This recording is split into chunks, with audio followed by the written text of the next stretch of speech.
Survivor's ready. Go! Tribe has spoken. Boston Rob and Amber are gonna do it. This is a business trip, as I like to say. You Brad Culpepper. I'm tired of you and the fucking chicken. You can call me the puppet master. They can be my little puppets. It's not like you make me deal with the devil here. You get to milk your own milk, I guess.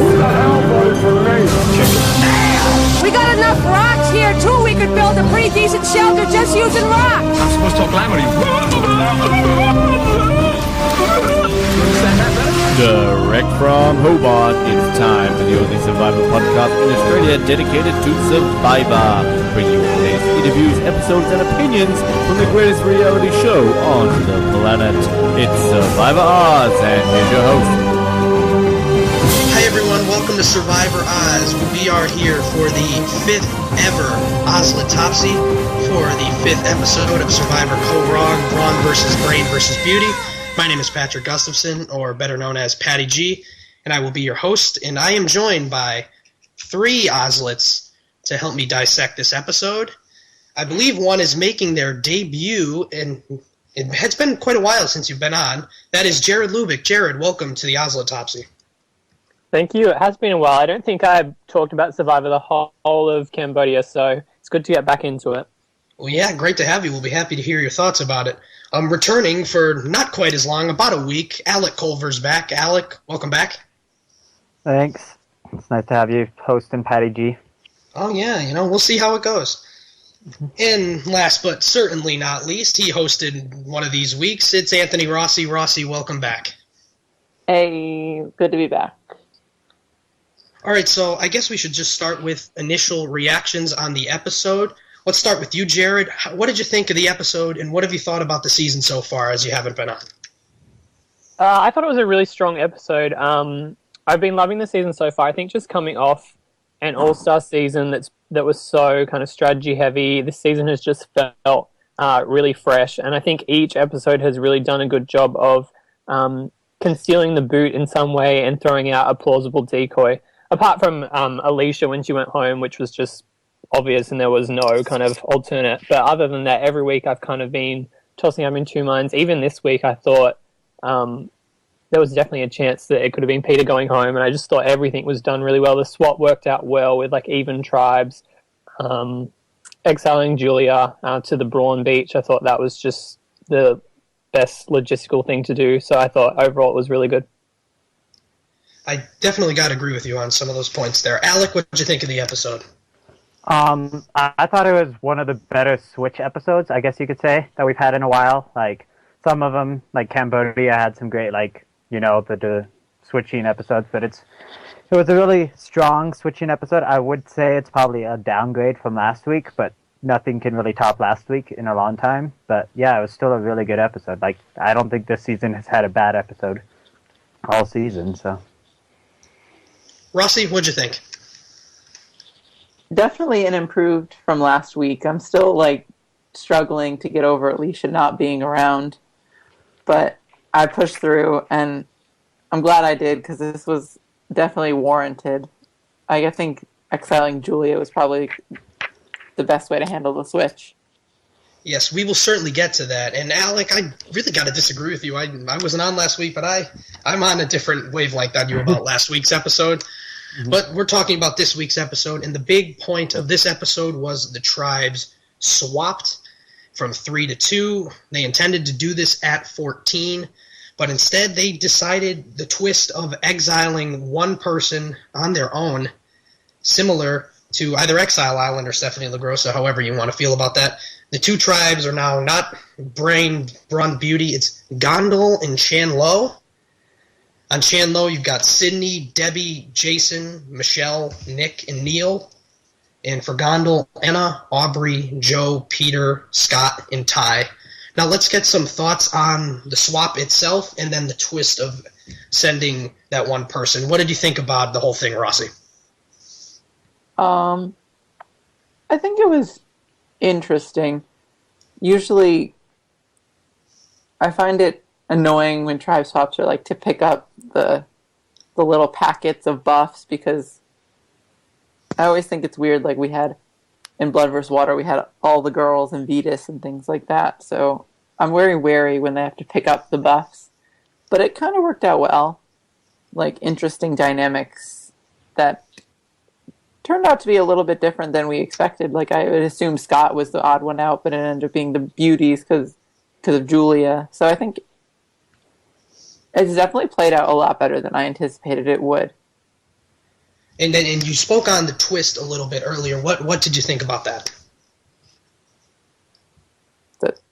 Rossi, yes. Oh, Julia, that's right. Yes, the one person who had hardly seen any airtime was by far the most interesting to put on this one island. I don't know. I think it was okay. Like, usually Survivor's, like, I don't know. The last time we had, like, a last-minute change of the rules was with Kimmy leaving in the last season, and I thought that was so unprepared. But this seemed, like, really well thought out, like, even though it was last minute, like, it worked really well. Jared, what'd you think of the whole swap and the twist of exiling Julia? I thought it worked out really well. Being at 13, I feel like it was kind of better in a way, just because I feel like in a 3-tribe season, it's just so predictable when everything's going to happen. It kind of frustrates me that the players can sort of, in a way, plan in advance that, okay, I've just got to get to 14 and then the tribes are going to swap. So it was nice that even though it was kind of terrible circumstances with Caleb being medevac, that it was just at a different number, so it kind of made things a little bit different. It was good that the tribes are so even. That's always kind of the risk that you run when you're doing a random draw for new tribes, that one tribe's going to be stacked and the other tribe's going to be pathetic. But this, they looked fairly even, and the challenge kind of showed that. I mean, it came down to the puzzle. And then with Julia, yeah, I just thought it just made sense with the odd numbers to have one person exiled. I thought it was smart just to send them to the beach that wasn't being used, and the fact that it was the Brawn beach, which seems like it was kind of the hardest beach to live at, was just an added bonus. Now, see, what I recall was one of the times where they swapped with an odd number was Vanuatu, where they had the last person picked, well, the person who wasn't picked, pick their tribe. I guess that was more of an old school type of thing. But what do you think about it, Alec? I enjoyed that they like still had the swap. Like, they could have kept the tribes together until there was 12, so then they had the even number and stuff. But I like that they still kept with it. I thought it was very interesting that Jeff even explained like that they're going to still have the swap, but since they have this odd number, they had to come up with this new idea for it and stuff. Whereas like normally when something like that happens, it's just like unique. Like, for example, Panama, when they had when they turned 4 tribes into 2, and it was like, and he explained at the very end, it's like, oh, Boos, you're going to go to Exile Island, you know? It's just like, he explained it beforehand exactly what was going to happen, and so I thought that was interesting. It would have been a little bit more interesting if they just like all opened the buffs and Julia's just like, what the crap, like, I have a red buff. But I also think it's very, very sad that this is the way that Julia has to at least get a little bit of airtime, and even then it was like still very minimal. Which I understand, like, she was all by herself, but it's just like, we're 5 episodes in and she's had 3 confessionals. Like, poor Julia. Yeah, I was honestly a bit concerned that they weren't even going to show her, because they cut to both of the tribes. Then even after commercial, they went straight back. Yeah. So I believe it was Chan Lo. So I'm like, are they not even going to show Julia? Is this their intentional way of pulling her off the screen? But, I mean, if it were up to me, I personally think that they should have just kept it one more time to 12 and then merge it 12. See the whole 3 tribes through. They've never done that. And I kind of feel like it's kind of almost a slap in the face to Stephanie LaGrossa being the only last person on their tribe to be stranded alone. So let's talk about the 2 tribes itself. On Chan Lo, we've got really even distribution, 2 brains, 2 bronze, and 2 beauties, with Debbie and Neil, who Neil now has an idol. That's pretty worthy of mentioning. And it seems like the theme was targeting the beauties because of potentially Julia returning, so that would leave Jason and Sydney in the middle. What does everyone think about Chan Lo? Let's start with you, Rossi. I thought it was interesting to have the 2-2-2 and on the onset, the tribe that was the most disadvantaged, the Brawn tribe, be kind of the most like coveted in this swap, because both the beauty and the brains wanted to work with them. And it'll be interesting to see what happens going forward, because Sydney seems to be the one kind of controlling the situation. Sydney seems to be controlling the brain side, and Jason's kind of controlling the beauty side, and it's interesting to see where it's going to go from here. I kind of want to see them go to Tribal Council now, just to see what would happen. And then once again, we see a lot of Debbie. I'm an offensive player behind the scenes. She seems like the one who's really trying her best to pull in Jason and Sydney. Alec, what do you think about Chan Lo and Debbie in general? I think that Chan Lo has the most interesting dynamic.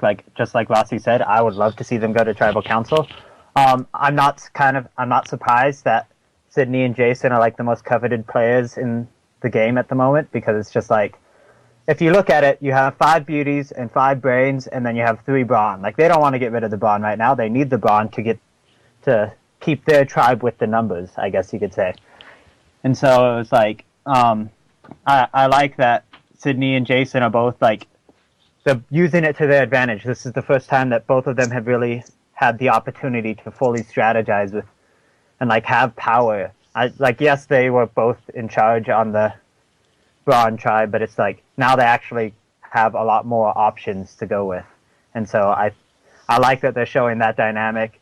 Debbie with her whole thing. I like that Neil, the whole Neil finding the idol thing was only a 2-minute thing instead of a 15-minute thing like it was with Ty and Jason and stuff. So that was interesting. But whole thing with Debbie, I'm not saying that I dislike Debbie. I really like Debbie, but I'm hoping she kind of gets a little bit of a fall from grace edit, just because if she is the winner, she's definitely getting that edit right now. It's if she gets a little bit of a fall from grace edit, it'll be perfect, because then it's just well, who is going to win?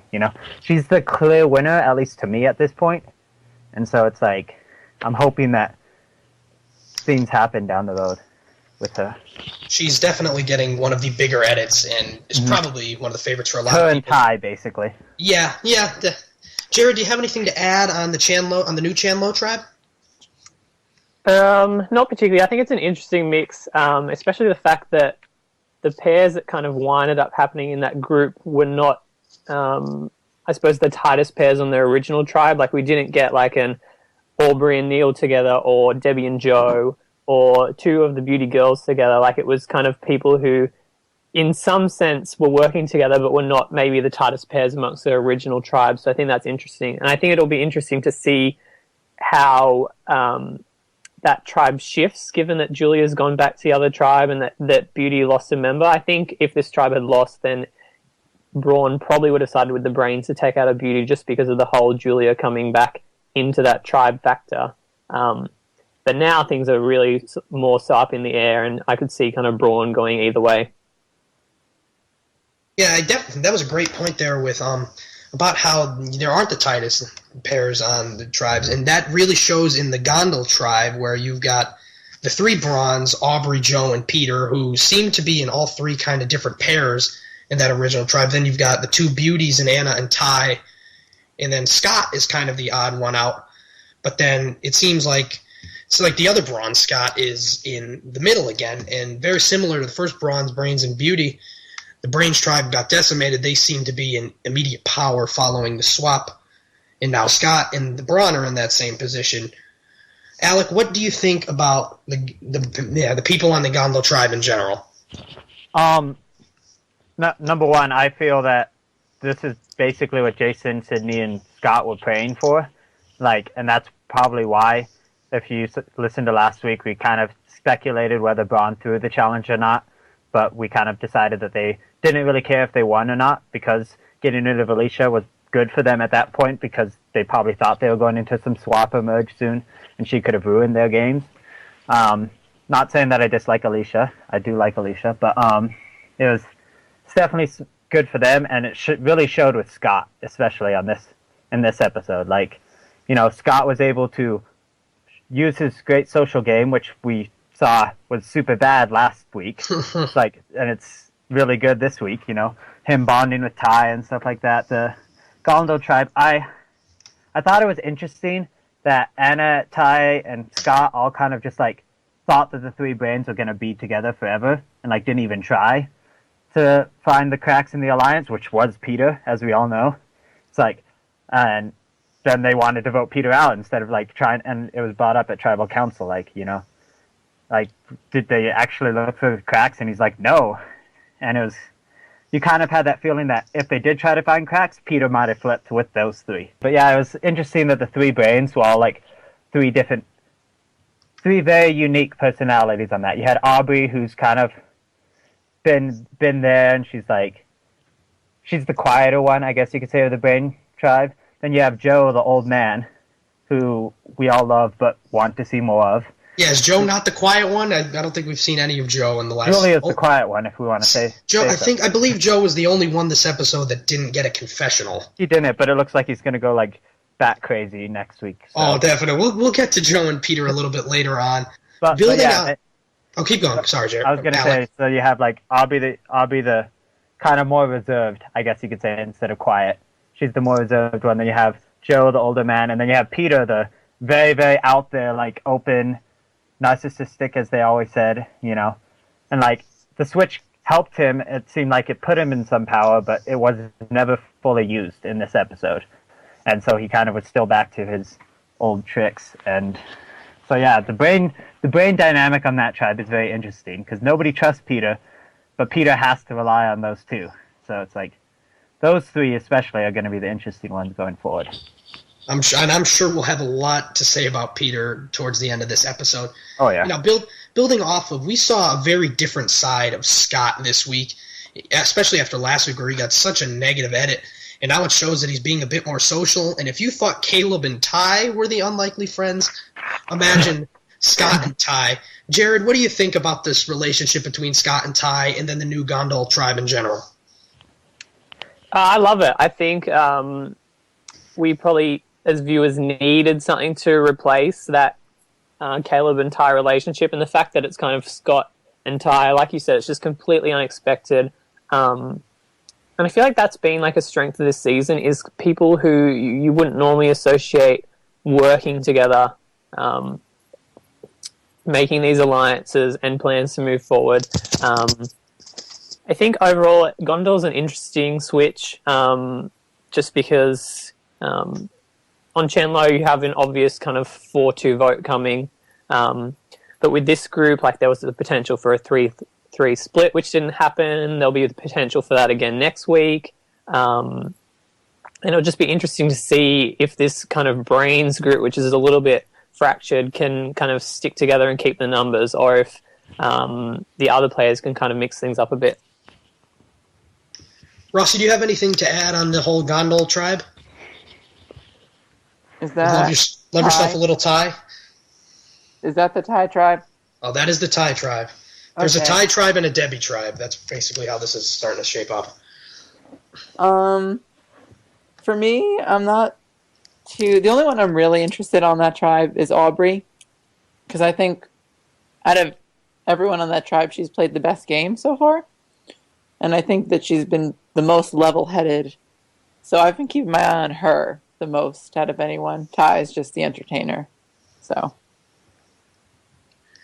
in going off of what we saw in that tribe, there was a situation where it was mentioned where there was potential to be a 3-3 tie, but Ty showed Scott and Anna his idol, and Scott, all of a sudden, now he's a social player, and he's a strategic genius now, too, who gets the idea that he knows Scott has the idol, he knows Jason has the idol. What do you think? Do you think that Scott made a good move in convincing Ty to not keep his idol and vote off Anna? Let's start with you, Jared. What do you think? I definitely think so. I think moving forward, that that's an easy alliance to kind of bring together with the idol in mind. I think if you pitch, even if, like, say they wind up together and Jason and Ty don't even like each other, the fact that you've got the idol kind of commonality there and the potential to join it together, I think that's just easy for Scott to kind of pull in the numbers. So I definitely thought it was a smart move. Also, I mean, if Ty had kind of played the idol and saved Anna, then you've got three beauties on that tribe, and then Scott kind of becomes, I suppose, less important in a way. And I feel like here he's kind of cemented himself more so in the middle of that group. Good stuff. Alec, what do you think? What do you think about Scott and Ty's decision to not save Anna? I think it was 100% the right decision. The main reason why is because Ty's idea with the idol was 100% personal and not at all strategic. And so Scott, like, bringing Ty's, like, strategic head back in the game was very, very smart on his point, because it's like, why would you use the idol to save someone else just because you don't like this person and you want to get him gone? And it's like so it was very, very smart on his part, because it's like, we might be losing Anna, but we have Julia. We can use Julia next and maybe flip one of these brains over to get numbers on the tribe if we really need to. And so 100% the right decision. Ty was going to make a 100% personal decision, but Scott brought his head back in the game. Rossi, anything to add to that? I think it was a good decision for Scott. I don't know if it was the best for Ty, just because Scott's not going to be loyal to Ty at all. The only reason, it's more of a Scott using the information of the idol than anything, because there's no loyalty there. They haven't built anything. So, honestly, he probably lost an ally in Anna, even though she was throwing him under the bus. She lost someone who was more close to him than Scott. So I think it was probably a bad decision on his part. Really interesting. Let's go around real quick. Does a super idol get played this season, Jared? No. No. All right. Rossi, what do you think? Does a super idol get played? No. No. Wow. Alec, what about you? I'm going to say no, but the fact that they've been talking about it so much, I think the idea of a super idol will get brought up and possibly played, but then maybe somebody will back out last minute or something. So I say no. I mean, they have put so much build-up on it in the 3 situations where we've had this extra powerful idol where you can play it after the vote. It never really came into play. The only time it almost got played was by Yule in Cook Islands when Penner flipped, but the big twist of the season, that would be pretty bad if it just fell flat on its face. Yeah. So let's talk a little bit about the challenge now. Pretty, humdrum challenge. Go and swim into the ocean, get some puzzle pieces. They hung them up and then had to carry them before the puzzle. Does anyone have any real strong thoughts about that challenge? Alec? I thought it was very much like what we talked about last week with how much the reward challenge was like a struggle, and it was something just super simple, and how we talked about how maybe the producers were going to like adjust based around it. And so I think we might see a lot more of simpler challenges, I guess you could say, at least on the team aspect. Once we get to individual, you might see a little bit more. And so I feel that that's what this was. It was like, it's only the second, like, if you saw the previous week, the challenge the previous week was pretty simple, the immunity challenge. And so it's like, you might see that for the next couple challenges just because of how much it affected when they had a super hard challenge with so much in the sun. And it's like, and can I also say Scott owned that challenge and they still lost? But, absolutely. But yeah, so it's just like, I feel that's what it was. It was just them trying to make them less stressful, and that's probably why it was more of a relay race instead of everybody doing everything. So then they didn't have so many medical problems and dehydration and stuff. Like you said about the individual challenges, I don't think there's going to be too much of a problem when they're balancing a ball on a plate. That's a good point. Rossi, anything to add on the challenge? Do you think the producers are trying to make it a bit easier on them? I didn't pick that up. I didn't think that at all. I thought it was a standard challenge. But that puzzle was shit. Yeah, it didn't seem... Like Jeff played it up like one of those where you won't know you're wrong until the last possible piece, but it didn't seem like it was all that difficult. But Anna and Peter got about nowhere on it. It didn't seem right when they finished it, so... Yeah, I totally thought it was going to be one of those just like, and you're wrong, and it's just like... But it was just like, damn, they got it in like 2 seconds. Again! Jared, anything to add on the challenge? I don't think it was that exciting. The thing I did like about it was the fact that it kind of used the numbers well to have them split into kind of the 3 pairs, and then for it to for the challenge to everybody had to put their part in is what I liked about it. I don't like the tribe challenges where it kind of comes down to that one person doing something at the end. This came down to the puzzle, but you kind of had every pair doing something in between and pulling their weight.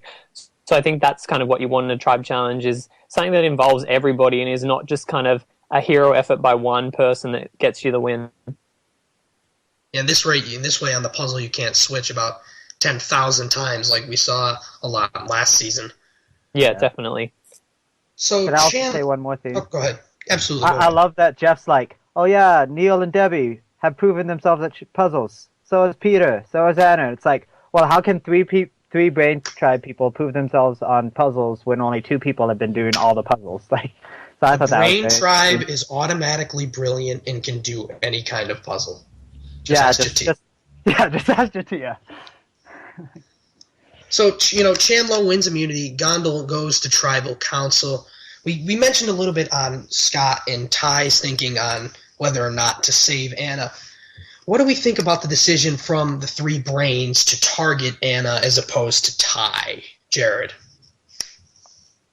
I thought it was a solid decision. I mean, there was potential for them to kind of split the votes in order to flush an idol. I mean, they'd got kind of information from Anna that she thought that Ty had an idol, but I suppose the thing was that maybe they didn't fully trust Scott, so it was probably best to just put all 3 votes together and then go for Anna. Yeah, I think it was really a toss-up either way, whichever they went, and I don't know if it was the right decision for them, but we'll see. Well, because they don't know that Ty has the idol now. That could come back to haunt them. Rossi, what do you think? That was smart. Anna's sneaky. I wouldn't trust her if I was there, and I think that was smart to get rid of her. It is a bit of concern, just in general, because Ty is someone who is more likable. You're less willing to get rid of him if you need to. You kind of want to keep him because he's such a nice guy and is just there. But overall, Anna probably would have been better at this game, so get rid of her. And what we gained from the edit was really that they kept Ty because he was a hard worker, and that's really not something you see anymore. And definitely from what we've seen from Anna, we haven't seen a ton of her, but what we've seen, she's come off as someone who's been really strategic. Alec, what do you think? I thought it was interesting, the reasons behind it. Like, for example, Peter was talking about, oh, she's a strong strategic player, and she has boobs, basically. It's just like, wow, like, that's a great reason to get behind her. Like, I feel the main reason why they targeted her, I know Aubrey didn't agree with it at first. She wanted to get rid of Ty, but I think the main reason why they got rid of Anna instead is she had a little bit more strategic game, whereas Ty was more social and stuff, and he probably won't win as many immunities as maybe Anna could. And I feel it was more of the fact that Anna told them that Ty might have an idol because they saw him looking for it and stuff, that they were just like, hey, well, if Ty might have an idol, let's vote for Anna and hope that Ty plays his idol for himself, thinking that it's going to be him. And so I feel that might have been a little bit of it, as well as they feared Ty's idol and wanted him to play it when he wouldn't have went home. So yeah, it seems like we're kind of getting a theme of post-swap, especially in the most recent seasons, where people seem to be throwing other tribe mates under the bus. We saw it in Cagayan with Alexis. We saw it last season in Cambodia with Kelly Wentworth. Mm-hmm. I mean, I guess it did work for Kelly. Terry wasn't in the alliance, but I really consider that overplaying. And in the end, it did hurt Anna. Anna was the one who was voted out. Now, one character that really there's a lot to talk about is Peter. We see again at Tribal Council. He's super confident, and I think the editors did a really good job of saying, is Ty going to play the idol on Anna, or are they going to go with the brains and do Peter? That wasn't right. I don't know. And do Anna. Great. Wow. Rossi, what do you think about Peter in general as a character? I don't think about Peter because I don't like Peter. So why don't you like Peter? because there's nothing enjoyable about him. The only thing I'm going to like about him is when it gets voted out, because it's going to be a glorious, glorious episode. It certainly seems like they're building up for something, because this is the second instance now where he's really just been out of his mind arrogant, and you think like, oh my god, Peter's going to go home, this is going to be great. I can only imagine what's going to happen if and when he actually gets voted out. Jared, any thoughts on Peter in general? Yeah, I'd agree with Rossi in that he's not that fun to watch because you can't really get behind him and root for him, but it's definitely going to be interesting when he goes home, and you can guarantee that will, like, I mean, the editors have already been like throwing him under the bus a bit with his arrogance, and you can just imagine when he goes home how much more they're going to do that. I'm just wondering whether he could potentially be a medivac just because he feels like he's so like in control of his own fate, and I'm definitely going to make it this far, that maybe he's going to be set up for the game kind of to be taken out of his hands and him have no choice in sticking around. Yeah, he definitely, to build on a little bit of what you said, he definitely seems a little bit disingenuous. Him and Nick, you can't relate to them. Alec, what do you think about Peter? My idea with Peter, I'm trying to find like somebody to compare him to, just like character-wise. I can't because he's so unique. But I feel Peter is either getting the earliest Go edit we've ever had, probably since Abby Marie in Philippines, or he's getting a juicy blindside edit. And I feel it's more of the Go edit more than anything, because he's been that red hair, and he's been the John Robert, you know, for the past few tribal councils that he's been to. It's like his name gets brought up and he never goes home, you know? It's just like, I would have loved if he went home instead of Liz, just because that would have been such a juicy blindside, and I actually would have predicted where somebody left right for once.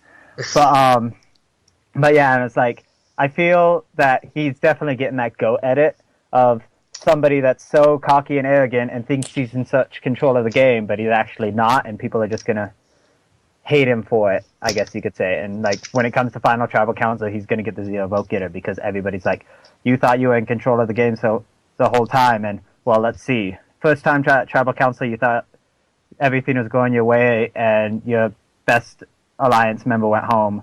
Second time, you thought that you weren't even going to be targeted, and you were, and it's like, he's getting a go at it, in my opinion. Now, what did Courtney call John Robert? The Susan Lucci or tribal council or something? Yeah, I was trying to think of that reference. That's what it was. Now, you made an interesting point there. Now, Rossi, do you think that Peter's either being built up as a GOAT, similar to maybe Spencer last season, or is he going to have a massive downfall? What do you think? In my heart, and what I want is the downfall. Me too. But I feel like everything we thought this season was like kind of twisted, because we thought Anna was going to be the really strategic one and make it far, but she fizzled out. And we thought like Alicia and Jason were going to have a kind of a feud over the swap, and that didn't happen. So I'm kind of leaning towards the GOAT, kind of like a Baylor going out late game. Very good point there. Jared, what do you think? Is he going to be a GOAT, or is he going to be blindsided epically?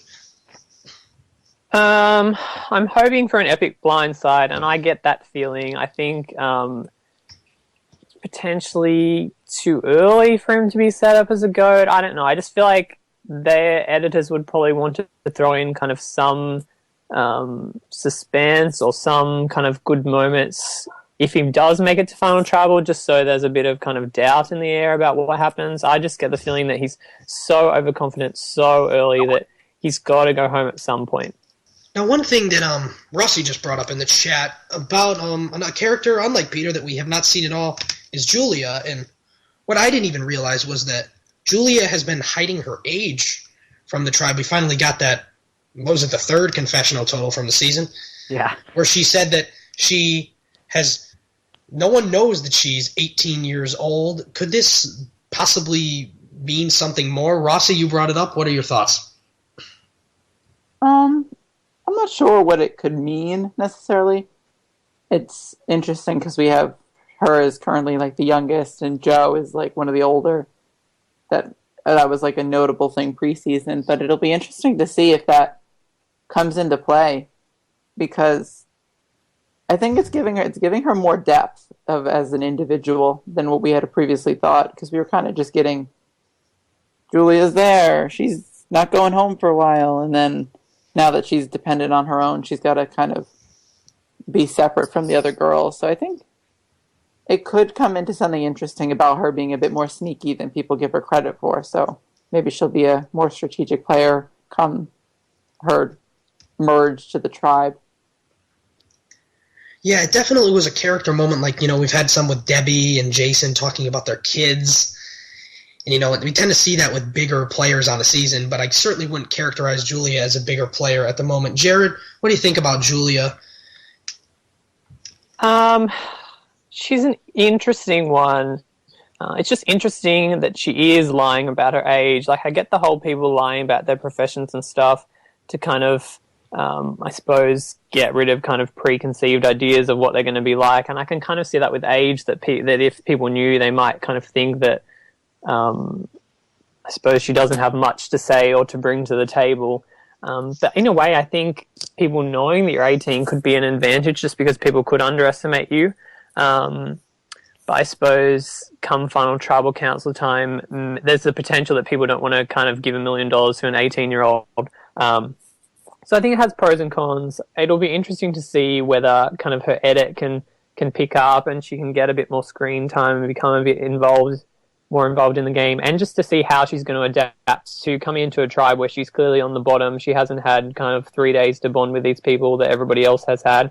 And whether she can kind of work some magic and turn things around there, because as it stands, she's probably the most obvious boot to go from that tribe, unless she can kind of find a crack and maybe exploit the fractures within the Brains group.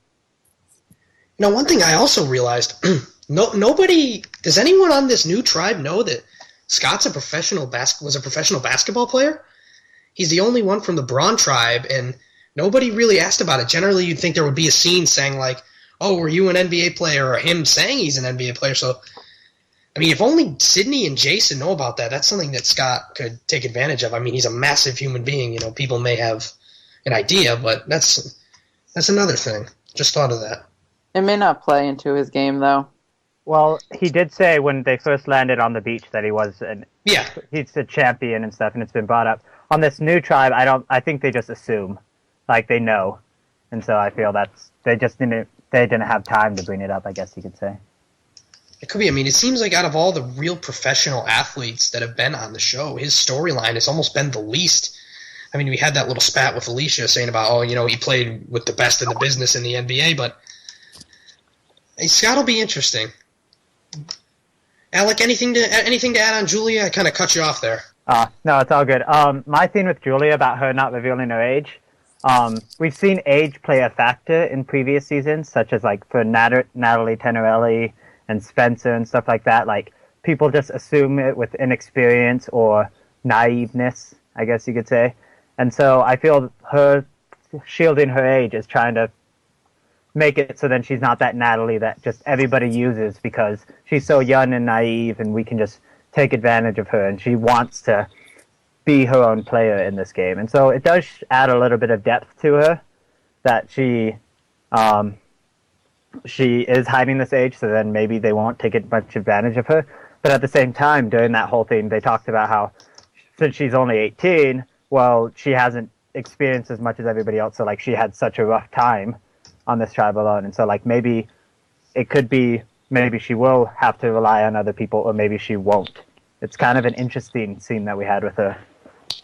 And I mean, she must be doing something right, because she obviously looks young, but she doesn't look 18, and she must act in a way that, if nobody suspects anything, she must be doing something right out there.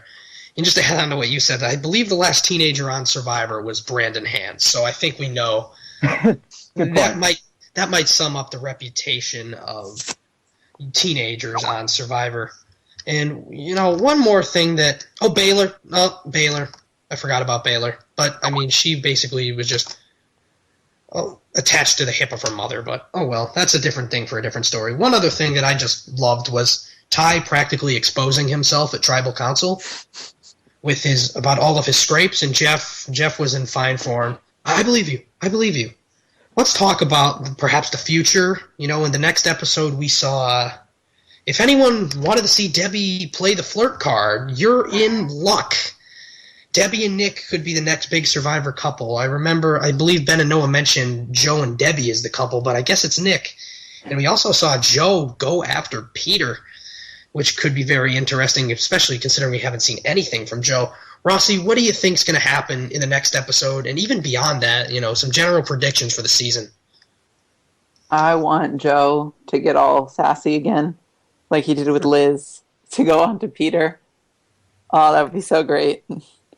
Because that was so funny when Joe was talking about Liz making all these inventions, and then there was the funny music. I want Joe to get all grumpy with Peter, because that would just Grumpy Joe is so great. So we need to bring that back. And keep going. Sorry. We need less of Debbie going forward, too. Oh, do you think that'll happen? Do you think we'll see less of Debbie? Honestly, yes. Part of me thinks she's going to be going soon. So. Oh wow! Maybe like a Josh or a Jeremy type of thing, booted right at the merge. All right, Alec, what do you think is going to happen next episode, and perhaps for the entire season? I think the Debbie Nick dynamic is strange and interesting. Like she's like 20 years older than him. I feel that this might be the start of that falling from grace that we have with Debbie that I mentioned, because like this whole previous episode was built on the brains trying to go against the beauty, and the brawn was caught in the middle. Like, you know, those two sides are fighting, and like now it's like, well, if Debbie's making sides with the beauty or whatever, it's just like, well, maybe brawn will side with like the other two, I guess you could say, the outside two, Michelle and Neil, and it's just like, and get rid of Debbie. It's like, it's starting to maybe see Debbie not as much as the offensive player, and she might start to lose her track in the game, I guess you could say, because we've seen this happen where like one of the best players gets distracted by somebody, and not always has it been this way, obviously, Rob and Amber, but and then like they end up getting voted out sometimes, and I don't think that we'll see less of her. I actually think we'll probably see more of her in this next episode because of this. And so I'm hoping, I'm not saying I dislike that because I love her, but I'm hoping it's the start of a fall from grace, maybe a little bit of weakness in Debbie's game. And, you know, and as far as the Joe and Peter, I just want Joe to go straight up like ape. Like bring out Phillips like ape and gorilla, like ape and tiger, and like go full on like everything but a fist fight with Peter. Because I'm pretty sure Joe would probably win that fist fight too. But because he's like chiseled from stone. And no, Peter's got such a pretty face that he wouldn't dare have that be affected. Why would you punch the president? I mean, come on. Never a good idea, as history has shown. Jared, what do you think about what's going to happen next week? What's going to happen in future weeks? I kind of agree with Alec. I think we could definitely see Debbie getting caught playing all sides. I really hope not. I want Debbie to go all the way. I would love it if Debbie would win the game, just because it's been like such a kind of complex edit, and she's shown as wrong half the time, and as, I suppose, a little bit annoying, and getting in people's faces and being a little bit over the top, but then she has kind of these really personal moments about her kids and stuff. So it's kind of like all over the shop, and every week I'm kind of like, she could be going home or she could be going far. But I do think that based on that preview, yeah, maybe we do see her kind of trying to strike something up with Nick, and maybe the beauties just to kind of make sure, but then kind of the beauties and the brawn compare notes, and then it's Debbie's in trouble for kind of talking to everybody. I think Gondor would be interesting to see if kind of the brains do break down, or if that's a red herring. And because I mean, if they could remain solid, it would make sense for them in a way to throw the challenge, even just to kind of ensure that they have all the brains make it to the merge, which is presumably maybe even kind of the episode after. But yeah, it looks like that's going to fracture, which is, I suppose, good for Julia, but you never know. Yeah, does anyone possibly see that? I mean, they could easily, if Joe and Aubrey wanted to turn on Peter, or even Joe, he's got the ammunition. we've seen that Ty and Scott and then presumably Julia will be grouped in with them, don't really care for Peter, so that might be an easy out. All right, let's move to our winners and losers of the week. You know, this could be based on whatever you want. Edit who was shown, who's in the best position in the game. Alec, who are your winners and losers for this week? My winner, I know he was like kind of a lot of people's loser last week, but it was Scott. He was just shown in such a different light in this episode, like had great social game, had a phenomenal strategic game. It's like, and he's like, he has options as well. He could stick with the brains, or he can go with Ty and Julia. I feel he's definitely the winner of this episode. I feel all the Braun in general are winners, but I feel Scott especially. The loser of this episode, I am going to say Nick is kind of the loser of the episode, because I feel that Nick is kind of getting, number one, he actually got airtime for the first time in a while. But it was like more of him just kind of being a little bit arrogant with Jason and stuff like that. And like, I feel that if anyone's going to bow down, it's going to be Jason and Nick. But at the same time, Nick's kind of getting very cocky and arrogant one, where he's just ready to be blindsided, because he was supposed to go home on that beauty tribe if they were to ever lose. It's like, and now he's just the guy who's never been to tribal council, and if it's just setting up more that if they were ever to go, he's the first one gone. Like if he ever goes to tribal council, and so I feel he's the loser of this episode. There weren't very many losers this episode, other than Anna, of course. But yeah, definitely. Jared, winners and losers for the episode. I think the Braun tribe are definitely the winners. I think that's just kind of inherent in 3 tribe seasons, when you kind of have the swap or the dissolve, that whatever tribe has kind of been sucking up to that point, all of a sudden is in this great position, just because the 2 kind of dominant tribes tend to want to go after each other to kind of cull the numbers a bit. So yeah, definitely the Braun tribe for the winners. I think Neil also getting that idol and being in a group with Debbie, I think it's easy for him, if kind of the numbers sway the other way and the brains are in trouble, to kind of throw Debbie under the bus a bit, or just her just to even kind of self-destruct and take herself out. The losers, it's hard to say. I think Julia, in a way, I think it was good for her to get kind of a bit more character and emotion shown, with her being by herself and revealing about hiding her age, to be shown as a bit more strategic. But she comes in now to this new tribe 3 days behind, with arguably her closest ally gone from the game. So she could potentially be in trouble there. Yeah, you mentioned Neil there. We really didn't touch on Neil so much, but he definitely, he found the idol. The scene was so short that, not really much could we get out of it besides the fact that he has the idol. All 3 idols have been found. Rossi, who are your winners and losers for the week? My winner of the week, it's going to be Aubrey, because I think, I said it before, but I think she's really playing a smart game, thinking about all these kinds of different strategies and everything. She's thinking about her own tribe, she's thinking about the other tribe, she's thinking about everyone. And my loser, it's going to be a surprise, but it's going to be Ty. Because I think he's being controlled by everyone else too much, and he's not really kind of forming on his own. We had him with Caleb. Cable's become a huge star on this season. Good for him. So many mentions on Survivor Oz. Yeah. Yeah, no, I think he was just kind of being controlled. Not controlled, but thinking too much about Caleb. And now I think Scott's kind of dictating his actions, and Anna was doing it too. He only mentioned the idol because of her, and so I think he's just not really thinking for himself, which I think is his biggest issue. Definitely some interesting thoughts from you there, Rossi. Scott is, to me, the obvious winner of the week. We saw his edit improve leaps and bounds. He became a social player. He became a strategic player after basically being a condescending jerk to a young girl last week. All right, so I think that's about all the time we have for this episode, just to do a little bit for the future of these Ozlet Topsies. If you are a fan of Survivor Oz, we know there are some of you out there, and you want to join us on one of these episodes, we are opening it up for you to join us. We already actually have one lined up in talks for a future week, so either contact us on Facebook, Twitter, send us an email. While you're at it, give us a like, give us a follow. A lot of great stuff coming out of our website and social media sites. See the Oztopsies, a lot of great articles.